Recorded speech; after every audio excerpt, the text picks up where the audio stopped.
say, hey, there's a contradiction here. Jesus is speaking in a sermon. This is famously known as the Sermon on the Mount. We covered the Beatitudes in our last session of Matthew 1 through 5. I recommend you check that out on our YouTube channel. But today we're reading in Matthew 6. So you might say, Jesus is contradicting himself. Well, no, he's not. He's saying before in Matthew 5, okay, he's saying, you are the salt of the earth, but if the salt loses its saltiness, how can it be salty? How can it be made salty again? It is no longer good for anything except to be thrown out and trampled by men. You are the light of the world. A city on a hill cannot be hidden. Neither do people light a lamp and put it under a bowl. Instead, they put it on its stand, and it gives light to everyone in the house.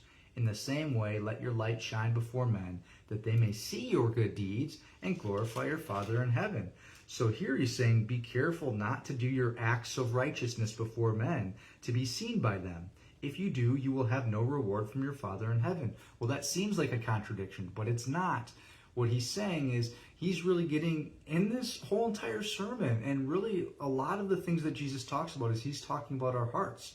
If we are doing good deeds, if we are sharing, if we are serving, if we are joyfully walking in the Lord, we should be living that out in front of others so that they may see our good deeds and glorify our Father in heaven. The motivation should be out of love for Jesus Christ, out of love for fellow human beings, and then to glorify God, to inspire and encourage others to follow after him. Okay? So that's what he's saying in Matthew 5. In Matthew 6, what he's saying is, if your motivation is wicked, if it's to be put on a pedestal, if it's for others to look at you and say, oh, what a wonderful human being that person is, then you should not be doing your deeds that way. That is not why we do good deeds. We don't do good deeds and post them on Facebook and give to a homeless person and say, hey, look at me, I'm so great, you guys should be doing this too, kind of thing. We should be doing good deeds in secret.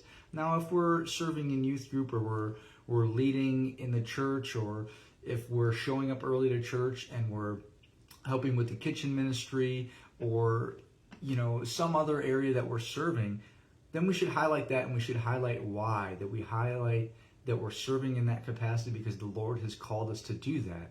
Okay, so we highlight that the Lord has called us to serve in that capacity, and then we're sharing with others so that they might be motivated to go and serve themselves.